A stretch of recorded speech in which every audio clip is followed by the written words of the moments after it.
Yeah, that's what I wanted to do the whole time. There it is. About them. Jinka introduces himself as a warrior sage and Tama as a fox spirit and his sworn elder sister. Shin starts laughing, thinking that they are joking, but Tama threatens to throw a snake at him if he doesn't stop laughing. He is terrified and begs her to spare him, unaware that the snake was just a branch transformed using Tama's magic. Shin leads them to the hideout and tells them that the bandit with the samurai helmet is the boss here. Jinka tells him to return back because he is weak, and the flustered Shin yells that he is strong enough to kill the bandit boss in just one hit. That attracts the attention of all the bandits, and they quickly surround the invaders. Tama tells her brother that they are here just to talk sense into the bandits' heads and not for fighting. She approaches the boss and tells him that he and his gang need to give up the path of villainy and become good citizens. She gives them a long lecture about how evil deeds will hurt them in the end, so they should live peacefully by helping each other. Tama is quite confident in her argument, but the bandits don't like it and charge towards her. Jinka just swings his staff at them and blows them away while Tama jumps up to avoid getting caught in the crossfire. One bandit tries attacking Shin from behind, but one of his flying comrades knocks him down. Shin draws his sword by the time the bandit gets up, and with one strike, he splits the sword, the helmet, and the head of the bandit. He is full of confidence now and attacks the leader of the bandits with his full strength, but then suddenly, a pair of arms grow out of his helmet to block the sword. After kicking Shin away, the Geodude-like monster hiding in the helmet shows itself. Tama and Jinka recognize that it is a spirit, and Tama asks Jinka if he can beat it. He believes that he will need to use the secret technique of spirit transformation for that. The spirit attacks them first, and Tama bites her hand, letting her spiritual energy leak out along with the blood. Jinka holds her hand and sucks her blood and excess spiritual energy, transforming her into a normal human and himself into a superpowered fox spirit. The spirit boss commands the bandits to attack him, but Jinka blows them away just by swinging his staff around. The helmet spirit tries punching him with his gigantic arms, but Jinka easily dodges them and then jumps high in the air to attack him. The spirit grabs his staff, but Jinka increases his strength and smashes the spirit to the ground. The helmet splits and Jinka releases his spirit transformation, turning himself and Tama back to normal. He then sends the souls of the helmet monster and human he was controlling to the afterlife. Shin is shocked and asks Tama why they are doing this, and she reveals that she likes humans, so she takes care to dispatch the evil people from the world, including both spirits and humans. Jinka, on the other hand, likes spirits and hates humans, but he obeys Tama as her younger brother. Tama then declares that they are the siblings who will reform the world, leaving Shin dumbfounded. Amazed by their strength, Shin follows the two spirit siblings into an inn, where a farmer is throwing a tantrum as he explains that he just saw a gigantic monster this morning. The farmer says that he even took a warrior monk to deal with the monster, but he was unable to even scratch the monster and got flattened by it. The farmer shows a sketch of a monster, which has just two pairs of gigantic muscular arms and an eye for its body. The two warrior monks with him recognize the monster as Shakugan, and they are furious to learn that the monk who got killed earlier was one of their friends. They swear to hunt down the monster, and Shin is concerned that the warrior monks may try to hunt Tama, since she is also a spirit. Tama assures him that the warrior monks only attack monsters and spirits who have the desire to attack humans. She then asks Shin why he is following them, and he quickly makes an excuse about it being a coincidence and goes to sleep. Jinka is irritated by him, but Tama believes the boy has potential. The next morning, Shin wakes up a bit late and finds that the spirit siblings as well as the warrior monks have left the inn. He runs towards them and finds both parties giving death stares to each other, so he just hides to spy on them. The warrior monks are quarreling with Jinka, who believes that the monster named Shakugan may have already killed humans, but is not a valid reason to hunt it down. Tama stops him from getting carried away and asks the monks if there is any known reason why Shakugan is hurting humans. The monks claim that they have been ordered to keep everything a secret, and both parties are at a stalemate. Suddenly, a giant muscular arm appears behind Shin, and he freaks out as he sees the monster called Shakugan. The priests rush towards the monster, and one of them kicks Shin away to safety. They use their spiritual power to bind the monster, but they are not strong enough to keep it down. The monster breaks free of their binding and repels them, so Tama asks Jinka to help the monks. He rushes towards the monster, hits it with his staff, and keeps dodging and blocking its heavy blows. He throws multiple talismans in the air and summons bronze arms that pin down the monster, but just as he is about to deliver the finishing blow, Jinka feels something off about it. He dodges the attack of the monster, picks up the two unconscious monks, and runs away at maximum speed. Shin panics as he is left behind and chases after them as fast as he can. They take rest in a hut near the forest, and Shin asks how Jinga is not tired after carrying 2 grown men and running this distance at full speed. Tama remarks that he is quite special and his master Koku must have trained him quite roughly.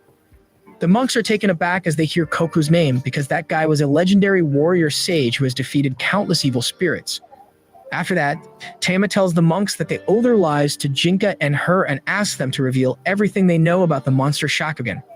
The senior monk Inga decides to reveal the truth but insists that it will be quite displeasing to hear. He explains that Shakugan is a spiritually enhanced human that the Dangai Temple has created.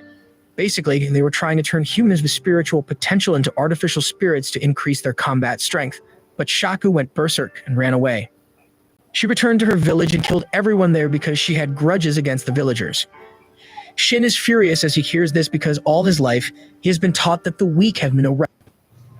Enter a prompt here. Okay, can't be that hard. How about generate an image of a cat playing guitar? Is that how it works? Am I doing AI? Yeah, it just does whatever you type. What are last-minute gift ideas you can make with arts and crafts? Plan a workout routine to get bigger calves. Help me think of titles for my tell-all memoir. What's something smart I can say about Renoir? Generate another image of a cat playing guitar. If a girl calls me a snack, how do I reply? Yeah, that's how it works. You're doing AI. Make this email sound more professional before I hit send. What's a good excuse to cancel dinner with my friends? We're literally sitting right here. There's no wrong way to prompt. Yeah, you're doing it. There's no wrong way to prompt. Just whatever you type. Prompt your prompt in the prompt bar. Or just generate an image of a cat playing guitar. You know I can do other stuff, right? Sling has your favorite news for just $40 a month.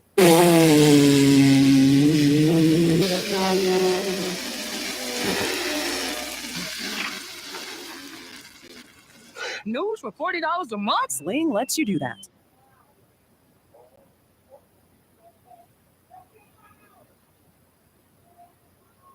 Right to live. That is why he swore to become strong no matter what it took. He grabs one monk's collar, asking him how dare he turn a human into a monster. The monks say that Shaku was already an outcast to begin with, and they were going to welcome her as a member of the Dangai Temple. However, now that she has a 3-digit body count, they have no choice but to put her down. Shin is furious, but Tama kicks him away and tells the monks to leave everything to the World Reform siblings. The monks resist, but Tama tells them that they can't defeat Shaku anyway, and Inga gives up. Tama and Jinka go outside and combine their powers for spirit transformation. Tama moans a little as Jinka absorbs her power and becomes a fox spirit himself, and then suddenly, Shaku leaps towards them. Jinka immediately attacks her, but his full power strikes are not enough to do any serious damage. Shaku sends him flying with a hit and then collects energy to launch a spirit cannon. Jinka sends forth a gigantic bronze punch that pierces the spirit cannon and crushes Shaku. The devastating attack destroys the monster's body along with the surrounding area. He only destroyed the monsterized parts of Shaku and was able to save the girl inside it. Shin runs closer to take a good look at her like a pervert, and when the monks tell him that they will be taking the girl back to the temple, he is ready to draw his sword against them. Inga decides to give up because they don't have a chance to defeat Jinka. Tama finds that Shaku is fine, but then she turns around to face the monks and says that they are due for their punishment, which they will get along with the head of their temple. Inga warns her that there are 300 warrior monks there, and Jinka claims that defeating them will be no big deal.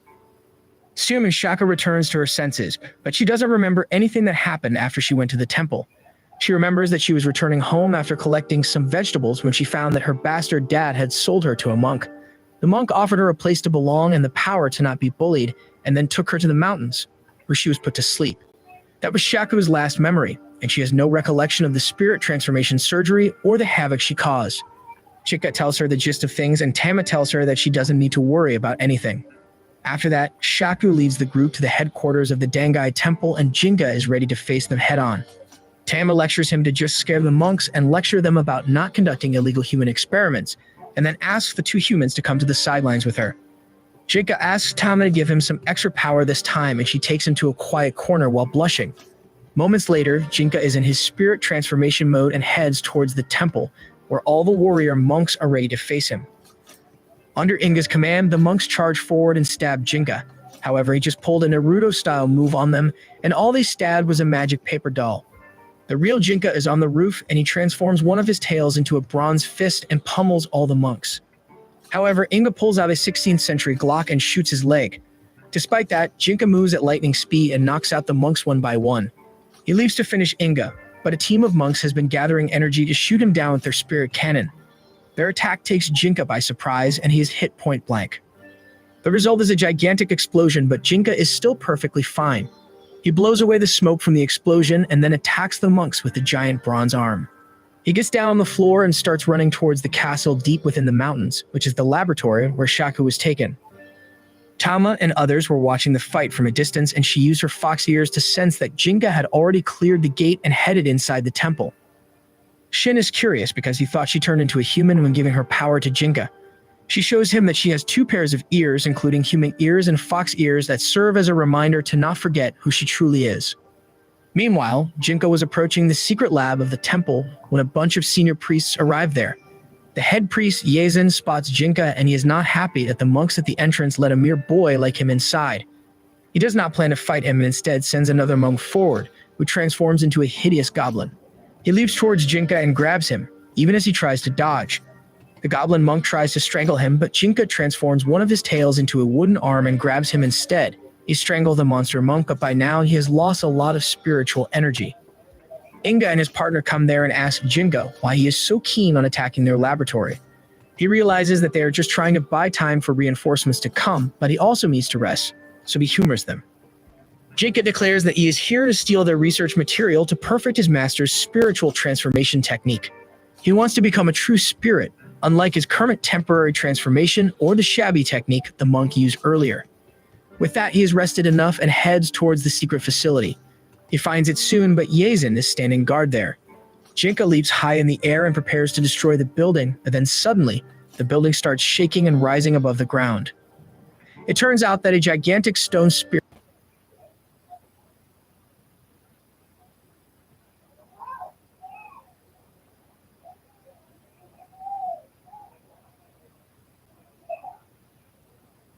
Use Memory Saver in Chrome, so your games run smoothly. Fast, safe, yours. Get Chrome for your desktop. Download now.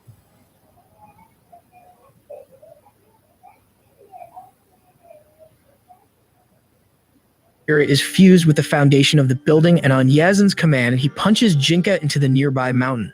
As a result of that, his spirit transformation is undone, and as Tama turns normal, she fears that Jinka is either unconscious or dead. Just then, another priest comes there, aiming to take Shaku back to the temple. He is also a spiritually enhanced human and turns into a wolf-bear hybrid. His words resonate with Shaku, and suddenly, the memories of her time as a spiritually enhanced human come to her. Shin takes action to save everyone and falls to his knees, begging the wolf priest to let them go because they are just a bunch of ordinary travelers who have no idea what is going on here. He unleashes his claws and Shin hugs him, still begging him to spare them. Tama tells him to get away, but he asks her to either run or save him. The monster priest decides to kill him now, but then suddenly, Shaku's arm turns into that of her monster form. She asks Shin to get away, and then hits the monster priest with a powerful punch that sends him flying. Shaku is barely able to control herself, and now she recalls all the horrifying deeds she did as a monster. She killed the boys who used to bully her and even her greedy dad. She starts crying and runs away. Shin tries to chase after her, but Tama stops him, saying that it is best to let Shaku deal with her painful memories in solitude. Shin still decides to help her out and chases after her. After being left alone, Tama recalls the death of an old friend who taught her how fragile humans are and how it devastated her. On the other hand, Jinka is dreaming the past too. When he was training under the legendary warrior sage, he had a furry monster as his friend and guardian, who was killed by some humans. Jinka was devastated when he found that, and he found that the human who dealt the finishing blow to his friend was still alive and insulting him. Overcome with hatred and rage, he picked up a sharp sword and swung it at the man. Just with that, his dream abruptly ends and he wakes up in a small puddle. He finds a cloth bundle in front of him, and the high priest Yazen talks to him through it. He is impressed that Jinka endured a hit from the castle spirit and promises that he will finish him off soon. Back in the forest, Shin is searching for Shaku when he suddenly trips on a tree root and rolls to the edge of the very cliff where Shaku was sitting. She runs away as soon as she sees him and asks him not to come close to her since she's a monster and a murderer. Shin says that she had no hand in it and things were beyond her control, but Shaku clearly remembers that she took the shady priest's hand when he offered her power. That is why she blames herself for everyone's deaths, but Shin asks her what is wrong with wanting power. Suddenly, the rock beneath his feet cracks and he slips down the cliff. He hangs on for dear life, and instead of helping him, Shaku runs away. The rocks break further and Shin falls down. But fortunately, the fall is short and painless. Tama comes to check up on him, stops him from chasing after Shaku again, and asks why he's even so worried about her. Shin feels an ache in his chest as he recalls Shaku crying and says that he feels like he should never leave her alone. He says that spirits like Tama won't understand his feelings anyway and begins running. She hits him with a stick and tells him that Shaku went the other way, so they chase after her together. On the other hand, Jinka is trying to reach Tama when Shaku passes him by, and as she stops to ask if he is fine, Shin appears there and pins her down. Shaku threatens to sue him for workplace harassment, but he doesn't let her go. He tells her that it is only right to seek power because the weak are always oppressed, and it was not her fault that she was illegally experimented upon. He starts crying, saying that she did nothing wrong, and Shaku is also moved to tears upon seeing him.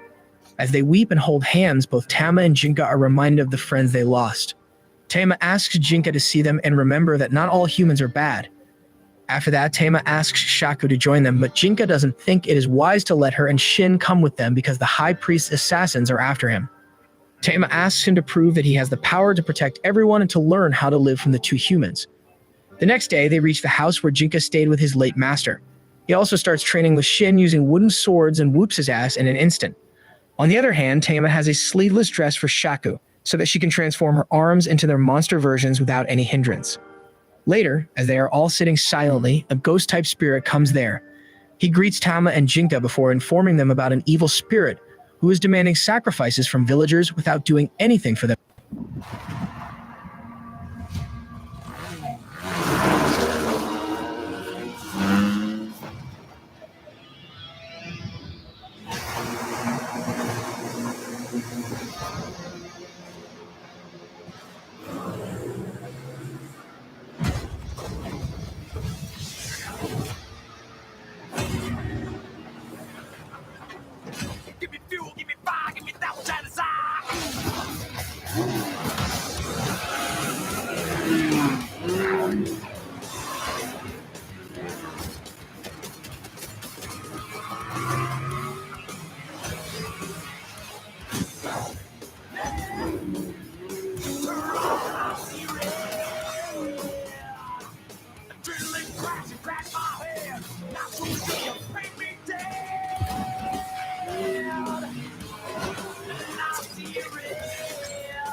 Grammarly has been a huge help in helping me get better grades and saving me lots of time. Grammarly is an AI-powered writing tool that can help with your writing from brainstorming to even citations. AI truly is a powerful tool that I think can work hand in hand with the creativity of our own minds. Not only does it correct my grammar, it also helps rephrase and rewrite hard-to-read sentences while maintaining my original message. Grammarly even helps to summarize the readings that you were assigned in class. Though I truly do recommend you guys to pay an extra small fee to pay for Grammarly Premium, we still offer a free version that's still very usable. I used the free version all the way through high school, and now I'm using the Premium in university. Sign up for a free account at Grammarly.com.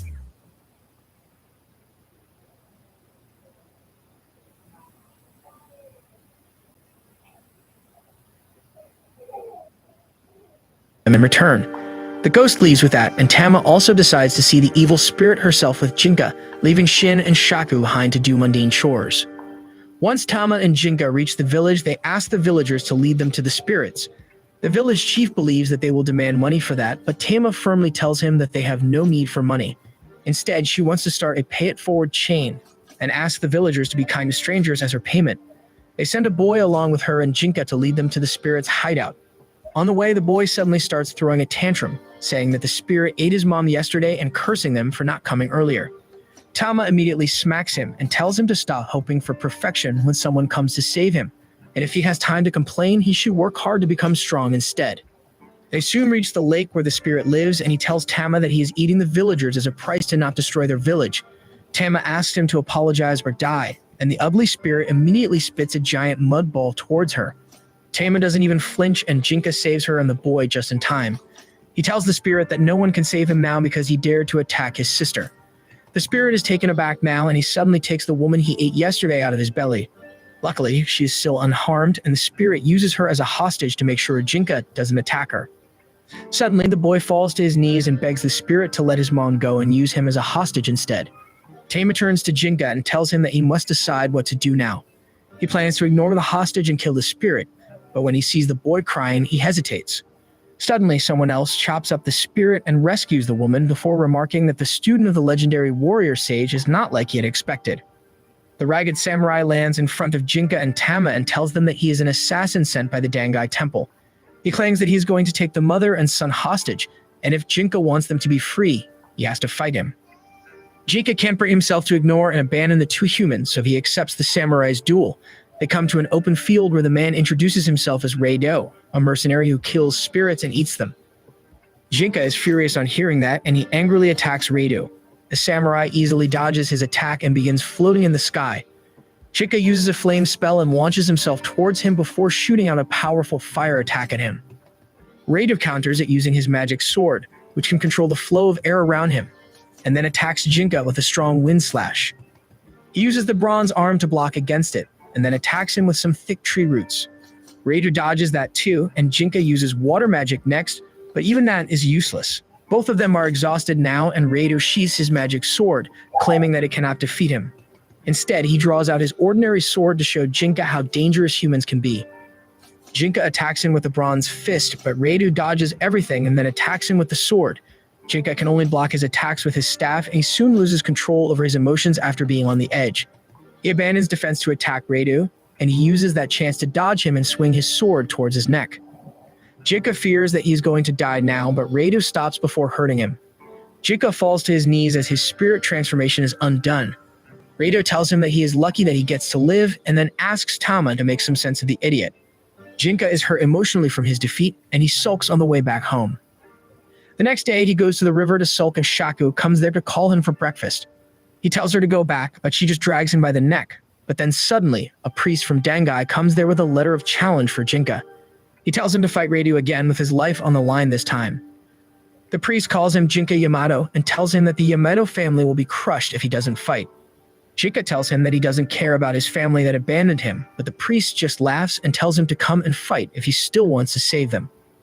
Once they reach the house, Tama asks Jinka what he wants to do.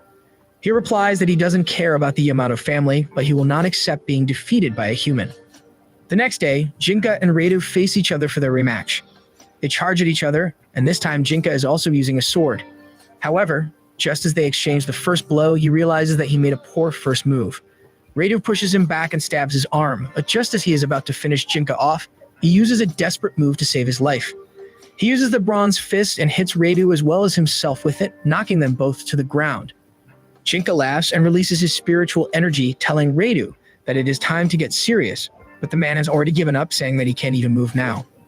Jinka laughs to celebrate his victory and returns to his normal state. Rei-Do asks him to kill him now, but he refuses, taunting him that he is lucky to live. He walks back to his friends, who are really happy that he won. Meanwhile, the priest approaches Rei-Do, who wants to know what will happen to his sister now that he has failed his mission. The priest gives him a letter from his sister, who has volunteered to be the next assassin to finish her brother's job. The priest says that she will definitely succeed because she is one of the Dangai Temple's 4 beast leaders. Soon after that, Shin begins sneaking food to the injured Rei-Do in exchange for getting sword lessons from him. Tama and Jinka follow him without being noticed, and Jinka loudly yells and startles him. Just as Shin notices him, he tries to explain that Rei-Do is not their enemy anymore. Jinka knows that too, so he brings the injured samurai to their home and gives him a comfortable bed. There, Rei-Do reveals that his clan members have stronger spiritual power than average humans. That is why he volunteered to be a spirit hunter, and his sister became a nun at the temple. The priest told him that his sister was weak and her life was in their hands to make him do their dirty work. But after he lost, they revealed that she is currently one of their 4 beast leaders. Radio warns Jinka that his sister Hagen is going to come after him next and tells him to be prepared. Tama does some mental math and figures out that Hagen is actually a spiritually enhanced human like Shaku. Enter a prompt here. Okay, can't be that hard. How about generate an image of a cat playing guitar? Is that how it works? Am I doing AI? Yeah, it just does whatever you type. What are last minute gift ideas you can make with arts and crafts? Plan a workout routine to get bigger calves. Help me think of titles for my tell-all memoir. What's something smart I can say about Renoir? Generate another image of a cat playing guitar. If a girl calls me a snack, how do I reply? If that's how it works, you're doing AI. Make this email sound more professional before I hit send. What's a good excuse to cancel dinner with my friends? We're literally sitting right here. There's no wrong way to prompt. Yeah, you're doing it. There's no wrong way to prompt. Just whatever you type. Prompt your prompt in the prompt bar. Or just generate an image of a cat playing guitar. You know I can do other stuff, right? What does strength mean to you? Some say it's how fast you run a mile. But there are other ways to define strength. What matters is that Soon, the tree monster comes dawdling into their home and lays down on a bed before revealing that a woman kicked him out of his home and then told him to send Jinka to her. Everyone instantly realizes that it must be Hagen, and Jinka angrily leaves to face her. Reidu wants to come along too, and so does Shaku, which leaves Shin in charge of the spirit guest and the house. Jinka and others reach the hilltop where Hagen is waiting for them. She's glad to see that her brother is still alive, but Jinka interrupts their reunion and tells the girl to start the fight already. Tama shares her power with him to let him transform. In response, Hagen lifts her skirt and begins her transformation too. Instead of her legs, a giant stone hand appears, and she tells her brother that after she completes this mission, she will take him to a place where he can live peacefully. Jinka is ready to fight with her, but then suddenly, Shaku walks ahead. She introduces herself as Kagan, the spirit who is sealed inside a human girl. She also calls out the spirit Sogen, which is sealed inside Hagen, asking if she doesn't recognize her. Tama and Jinka understand that the temple is creating spiritually enhanced humans by sealing spirits inside humans. Jinka is enraged at learning this, and he plans to kill Hagen, but Shaku is not done talking yet. More accurately, the spirit Kagan within her tries talking to her friend who is within Hagen's body, but she tells her that she devoured the consciousness of the spirit named Sogen. She calls Shaku a defective piece because she has let the consciousness of the spirit thrive, and she declares that she will kill her too as a part of her mission. Shaku is furious now, and she tells Jinka to stand back as this is her fight. She charges at Hagen and blocks her giant stone finger with one hand, and with the other, she launches a spiritual cannon at her. However, Hagen blocks it using talismans and then shoots 4 spiritual cannons at Shaku at once. She dodges the giant explosion caused by them and climbs on the stone arm to attack Hagen from up close. Shaku punches her and almost breaks through the defensive barrier of her talismans when her stone hand starts acting up and Shaku has to retreat. On the other hand, Shin is caring for the tree spirit by feeding him earthworms. He goes outside to pick up more earworms when he feels intense pressure. Shin looks around and sees a tall priest with white hair and his assistant with an unfathomable darkness in his eyes. As Shin makes eye contact with the boy, he sees a river of blood and falls to his knees. The priest and the boy walk away, and the tree spirit comes there, telling Shin that he smelled a dragon. He asks him to rush to Jinka and others and tell him to evacuate as soon as possible. Shin hurries to the hilltop and tells his friends that the tree spirit wants them to run away because he smells a dragon. Jinka panics on hearing about a dragon and he tries running away, but then an intense spiritual wave sweeps through the area and the priest called Jihan is standing right in front of them. He tells Hagen that she will be executed for assassinating a high-ranking government official. He vanishes from his place and then instantly appears in front of Hagen and punches her into oblivion. Everyone is stunned as they see his dragon transformation for a second, and Jihan returns to normal to face Jinka and kill him. Jinka panics and runs away, telling everyone to scatter and meet at the loser's cave. He throws some smoke bombs at blind Jihan, and then suddenly, he, Shin, and Reidu attack the dragon priest. However, the boy named Senya pierces through all of them in an instant using his monster arm, only to realize that they were just illusions created using paper dolls. Meanwhile, everyone gathers at Reidu's cave and Shaku has even saved Hagen. However, Hagen has lost the entire lower half of her body and she is barely alive. Reidu asks her if she really killed a government official and she admits doing so on the order of her seniors. She claims that she did it so that she could make it big, and then her brother would no longer have to live in the darkness of the underworld. Reidu tells her that he has no grand plans and he would have been content to live happily with her. Hagen loses her mind at this and unleashes her reserve energy, saying that she will not stay with a loser like him. She plans to go and seek refuge with her boss and wants to eat Tama to regain her strength. Jinka attacks her before she can reach Tama, stabbing her with his staff and pinning her against the rocks. He wishes her a safe journey to the afterworld, and Hagen mutters that she wanted to be a human before disappearing. The spirit inside Shaku is frustrated at the death of her friend and complains about why Hagen had to consume her. Tama comforts her and then tells Jinka that he must fight the dragon. He refuses, saying that there is no chance he can win, but she tells him that they have no choice but to defeat him if they want to survive. She knows that it is not possible right now, so she has a plan. Tama declares that they will raid and shut down the temple's laboratories, steal their research material to help them prepare against the dragon, and they will do this all while running away. Shaku interrupts, saying that her spirit Kagan wants to collect the remains of her friend and take them to their home. Tama decides to go to that place first as well.